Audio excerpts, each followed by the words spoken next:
నా పేరు ఝాన్సీ అండి. ఎన్కౌంటర్ లో చనిపోయారని చెప్తున్న అరుణకి నేను చెల్లెల్ని అవుతాను. మాది విశాఖపట్నం జిల్లా పెందుర్తి మండలం అండి. మాకు నిన్న తెల్లవారుజామున టీవీలో న్యూస్ ద్వారా మాకు తెలిసింది. అయితే మేము చాలా విధాలుగా ఎన్నో సార్లు ఎన్కౌంటర్ జరిగినప్పుడు కూడా తను ఉంది అని చెప్పేసి ఒక అనుమానం అనేది తీసుకొచ్చి చెప్పేవాళ్ళు.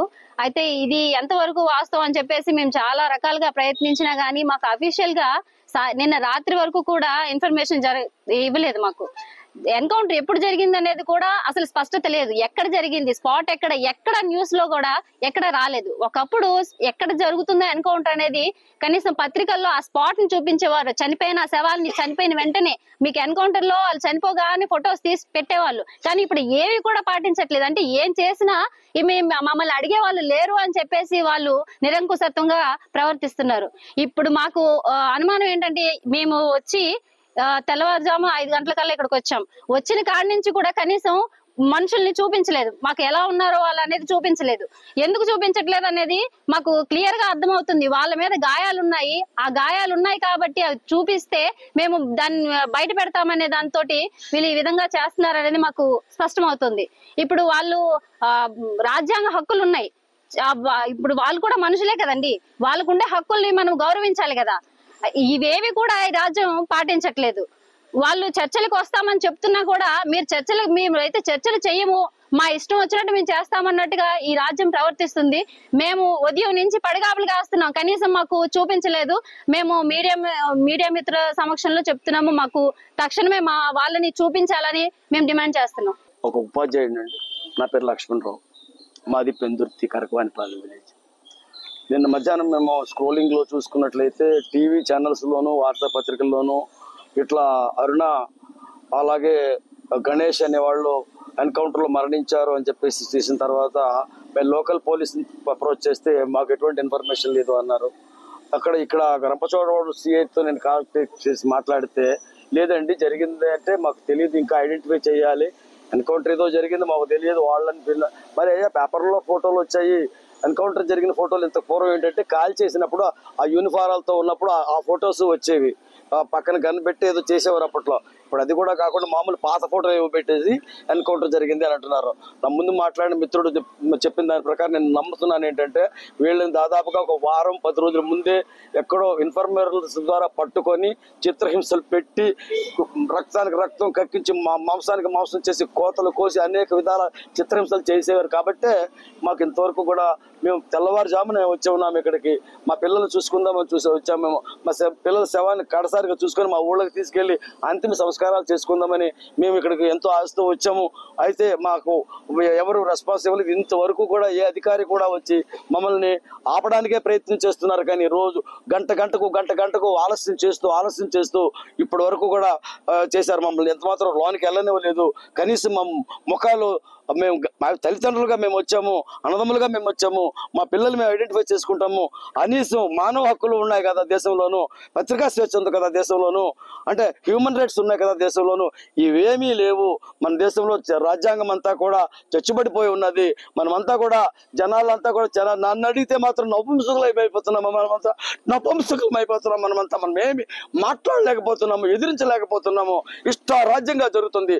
రాజ్యాంగం లేదు, కోర్టులు లేదు, చట్టాలు లేదు, పత్రికా స్వేచ్ఛ లేదు, హ్యూమన్ రైట్స్ ఏమీ లేవు.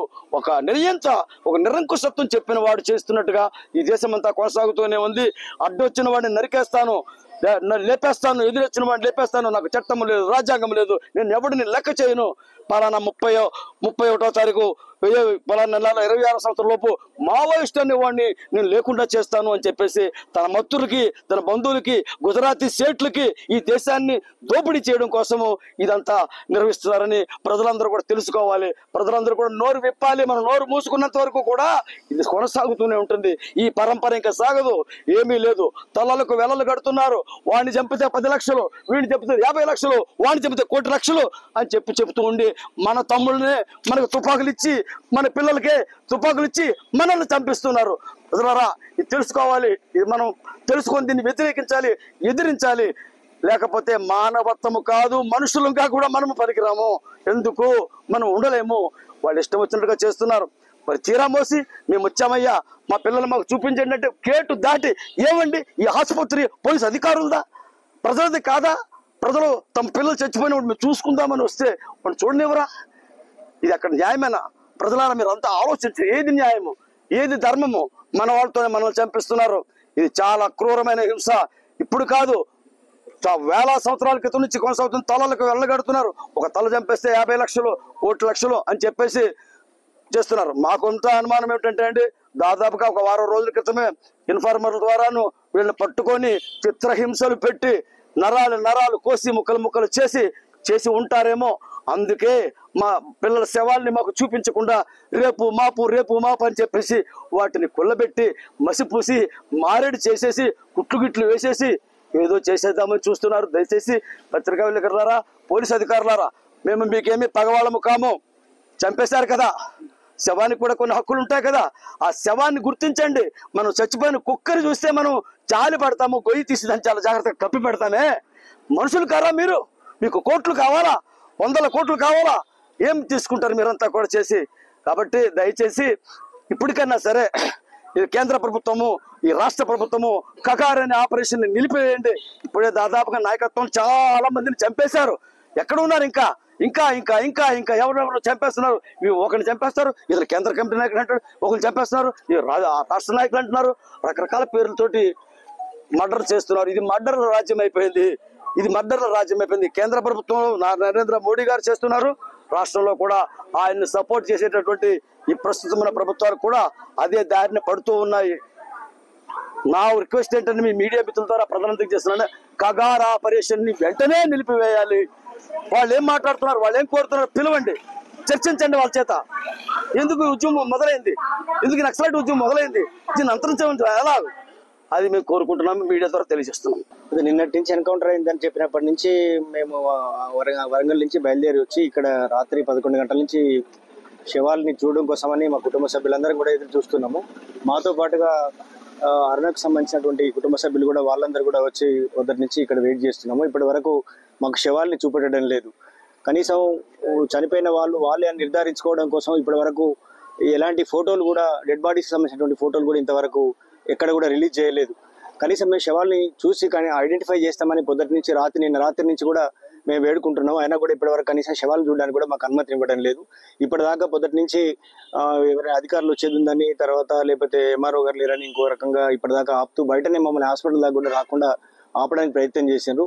ఇప్పుడు మేము హాస్పిటల్ దాకా చేరుకున్నాం, కానీ కనీసం శవాలు చూపించడానికి ఏమాత్రం కూడా మాకు అవకాశం ఇవ్వడం లేదు.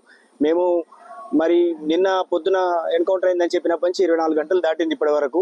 మరి అసలు శవాలు ఇక్కడికి హాస్పిటల్ కూడా వచ్చినాయా రాలేదా, ఎందుకంటే మీడియా వాళ్ళకు కూడా ఇప్పటి వరకు అనుమతి ఇవ్వలేదు అనేది మీడియా మిత్రుల ద్వారా తెలుస్తున్నది. కనీసం ఒక విజువల్ కూడా, డెడ్ బాడీస్ ఇక్కడికి వచ్చాడు ఒక విజువల్ కూడా మీడియా వాళ్ళ దగ్గర కూడా ఎవరి దగ్గర కనీసం దొరకడం లేదు. అంటే వీడియోస్ కానీ విజువల్స్ కానీ ఏవి కూడా ఇప్పటి వరకు లేదు, కనిపించడం లేదు. అసలు డెడ్ బాడీస్ ఇక్కడికి వచ్చినాయా రాలేదా అనేది కూడా అనుమానంగా ఉన్న పరిస్థితి ఉన్నది. కాబట్టి మేము ఒకటే విజ్ఞప్తి చేస్తున్నాం ప్రభుత్వాన్ని, మరి వాళ్ళని చంపనైతే చంపాను కానీ కనీసం మాకు శవాల్ని చూసుకునే అవకాశం ఇవ్వండి. మేము కుటుంబ సభ్యులుగా మా వాళ్ళైనా కాదా డెడ్ బాడీస్ అని చూసుకునే అవకాశం మాకు ఇవ్వాలి. మాకు ఇవ్వకుండా ఎందుకు ఇలా కాలయాపన చేస్తున్నారు? శవాలన్నీ కూడా కుళ్ళిపోయి అవి పూర్తిగా అసలు గుర్తుపట్ట లేకుండా చేసి ఇవ్వాలనేటువంటి ఉద్దేశంతో మీరు ఇలా చేస్తున్నారా అనేటువంటి అనుమానాలు మాకు గంటకు అనేక అనుమానాలు. మేము రాత్రి ఇక్కడ చేరుకున్నప్పుడు పోలీసులు మాకు చెప్పినటువంటి సమాచారంతో పాజిటివ్గా వాళ్ళ వైఖరి ఉందని మేము అనుకున్నాం. కానీ పొద్దుటి నుంచి మేము పదే మేము అడుగుతున్నాం, విజ్ఞప్తి చేస్తున్నాం, కానీ గంట లేట్ చేస్తున్నారు. ఇప్పటివరకు కూడా శవాలను చూపెట్టడానికి కూడా మరి అవకాశం ఇవ్వడం లేదు అని అంటే మాకు అనేక అనుమానాలు తలెత్తుతున్నాయి.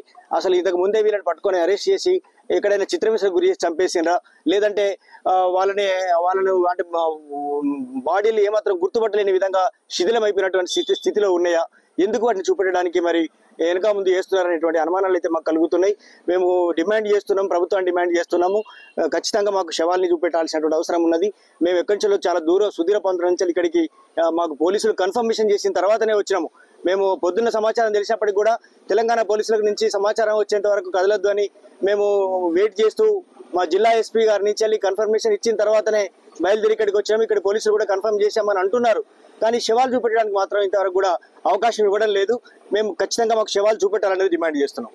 నా పేరు పద్మకుమారి, అమరుల బంధుమిత్రుల సంఘం రాష్ట్ర కార్యదర్శిని. మిత్రులారా, ఇప్పటిదాకా 2 కుటుంబాలకు సంబంధించిన వాళ్ళ రక్త సంబంధికులు మాట్లాడారు. తండ్రి, సోదరుడు, చెల్లెలు వీళ్ళంతా మాట్లాడారు. మనకు దీన్ని బట్టి ఏమర్థం అవుతుంది? మన దేశంలో ప్రజాస్వామ్యం ఉందా? ఉంటే మనుషులు పట్ల ఇట్లాగే ఉంటామా? ఉంటే ఈ దేశంలో ఉన్న పౌరులుగా వీళ్ళు ప్రశ్నిస్తే జవాబుదారీతనం చెప్పాల్సింది ప్రభుత్వాలు కాదా? అసలు రాజ్యాంగం మీద ప్రమాణం చేసి దాన్ని కాపాడుతానని వచ్చిన ప్రజాప్రతినిధులంతా ఈ రోజు ఏమయ్యారు? నిన్న ఉదయం నుండి వాళ్ళిద్దరు చనిపోయారని మీడియా ద్వారా, సోషల్ మీడియా ద్వారా తెలుసుకొని నిన్న సాయంత్రం వరకు కూడా పోలీసులను ఎంత ఎంక్వైరీ చేసినా కూడా ఏ సమాచారం లేదు. వాళ్ళు బయలుదేరిన తర్వాత నిన్న సాయంత్రం నుండి అవును మీ వాళ్ళు ఉన్నారు అని చెప్తున్నారు. ఏంటి దీని అర్థం? ఎందుకు ఇంత గోప్యం? నువ్వు చెప్తున్నావు కదా మావోయిస్టు రహిత భారతాన్ని ఉంచుతానని చెప్తున్నావు. అట్లాగే శాంతి చర్చలకు వాళ్ళు సిద్ధమే అని చెప్తున్నప్పటికీ ఈ సమాజం మొత్తంగా కూడా శాంతి చర్చలు జరపాలని అందరం అడుగుతున్నప్పటికీ లేదు, నేను మనుషుల్ని చంపి ఆ పునాదుల మీదనే బతుకుతానని ఈ కేంద్ర రాష్ట్ర ప్రభుత్వాలు అన్ని కూడా ఏకకంఠంతో మాట్లాడుతున్నాయి కదా. ఇంకా నువ్వు నిసిగ్గుగా ఉన్నావు కదా. ఇప్పుడు చంపావు, చంపిన తర్వాత వాళ్ళని చూపించాలి కదా. అది వాళ్ళ హక్కు కదా, ఈ రాజ్యాంగంలో ఉన్న హక్కు కదా. నువ్వెందుకు దాయాల్సి వస్తుంది? ఈ రోజున్న నీ టెక్నాలజీ అంతా మనుషుల్ని చంపడానికేనా? నీ యుద్ధ విమానాలు, నీ డ్రోనులు, నీకున్న సర్వశక్తులు, సైన్యం అంతా కూడా 2 ఫోటోలు తీసి ఆ తల్లిదండ్రులకు చూపించే అంత శక్తిహీనమైందా?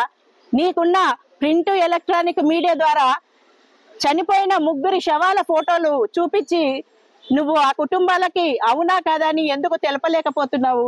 ఎందుకు నీకు నిస్సహాయత? ఎందుకు నీకు ఇంత బలహీనత అని మేము బంధుమిత్రుల సంఘంగా ప్రశ్నిస్తున్నాము. మిత్రులారా, ప్రభుత్వం చాలా కుట్రపూరితంగా మనుషుల్ని చంపడమే ధ్యేయంగా ఉంది. ఈరోజు వాళ్ళను చంపడమే లక్ష్యంగా పెట్టుకుంది. ఏ దానికి కూడా దగ్గర జవాబుదారీతనం లేదు.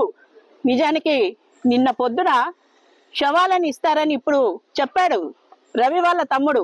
నిన్న చాలా పాజిటివ్ గా అనిపించింది మాకు ఇస్తారని. ఇది ఒక కుట్ర. ఎందుకనంటే ఇవ్వము అని చెప్పరు, ఇస్తాము అని చెప్పరు. రండి అంటారు, నిన్న అంతా వచ్చారు, వచ్చాక ఉంచారు, మేము చూపిస్తామంటారు. గంట అంటారు, 2 గంటలు అంటారు, 3 గంటలు అంటారు. మొన్న సాయంత్రం చనిపోయిన మనిషి ఈ రోజుకి ఏమవుతుంది? డీకంపోజ్ అవుతుంది కదా. డీకంపోజ్ అయిన మనిషిని ఎట్లా చూసుకోవాలి ఆ కుటుంబాలు? ఎంత మానవీయంగా ఉండాలి ప్రభుత్వాలు? ఈ రోజు వాటిని చంపి కుళ్ళబెట్టడమే నీ మానసిక స్థితి అయితే దీన్ని మేమంతా ఎట్లా అర్థం చేసుకోవాలి? దీన్ని సభ్య సమాజం అంతా గమనిస్తుంది. నువ్వు దీన్ని ఎంత నిసిగ్గుగా దీన్ని బహిర్గతం చేసుకుంటున్నావంటే ప్రతి ఒక్కరు కూడా నిన్ను వేలెత్తి చూపిస్తారు. నన్ను ఏమీ చెయ్యలేరు అని అనుకోకూడదు. ప్రజలకు ఓటు హక్కును వినియోగించుకోవడం ఎట్లాగా తెలుసో ప్రభుత్వాలను గద్దె దింపడం కూడా అట్లాగే తెలుసు.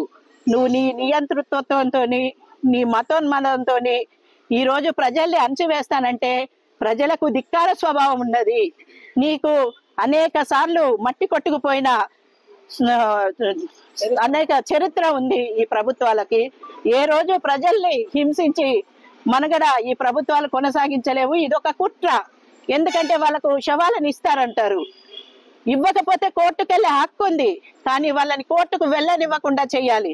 ఎందుకంటే ఒక చిన్న ఆశ, ఒక గుడ్డి నమ్మకం ఏంటంటే శవాన్ని ఇస్తారు కదా, ఇంకా మన కోర్టుకు వెళ్ళడం ఎందుకు, లేట్ అవుతుంది కదా, మన శవం పాడవుతుంది కదా అని ఒక పిచ్చి ఆశతోని మేమంతా పరిగెత్తుకుంటూ వస్తాము. ఇక్కడ కాలయాపన జరుగుతుంది, ఇక్కడ రోజులు గడుస్తాయి. రాకపోతే 72 గంటలు అయింది కదా శవాన్ని తీసేస్తామంటారు. అది మా హక్కు అంటారు. ప్రతి హక్కు ప్రభుత్వాలకే ఉంది, ప్రతి హక్కు పోలీసు యంత్రాంగానికే ఉంది, ప్రతి హక్కు బీజేపీ ప్రభుత్వానికే ఉంది తప్ప ఇక్కడ ప్రజలకు హక్కులు లేవు, ప్రజాస్వామ్యం లేదు. ఇదంతా కాలయాపన చేసి వాళ్ళని కోర్టుకు వెళ్ళనివ్వకుండా, ఆ శవాలను ఇవ్వకుండా ఈ మానసిక స్థితికి గురి చేయడము చాలా దుర్మార్గము, చాలా హేయమైంది. ఇది మంచిది కాదు. ఈ సంఘటనకు బాధ్యులైన పోలీస్ ఆఫీసర్ల మీద 302 సెక్షన్ కింద కేసు నమోదు చేయాలని మేము అమరుల బంధుమిత్రుల సంఘంగా 22 ఏళ్ళుగా డిమాండ్ చేస్తున్నాము. ఆ డిమాండ్ చేస్తాము. ఎందుకు చేస్తామంటే రాజ్యాంగంలో హక్కులు ఉన్నాయి. ఇంత దుర్మార్గంగా మనుషులను చంపడము చాలా హేయమైంది. దీన్ని ఖండించాలి. అట్లాగే ఈ విప్లవోద్యమంలో ప్రజల పక్షాన పోరాడుతూ నిస్వార్థంగా తమ ప్రాణాలను అర్పిస్తున్న విప్లవకారులకు అందరికీ బంధుమిత్రుల సంఘంగా అమరుల రక్త సంబంధికులుగా వినమ్రంగా శిరస్సు వంచి జోహార్లు అర్పిస్తున్నాము. ఇండియా పాకిస్తాన్ తాజా అప్డేట్స్ కోసం డౌన్లోడ్ చేసుకోండి RTV లైవ్ యాప్.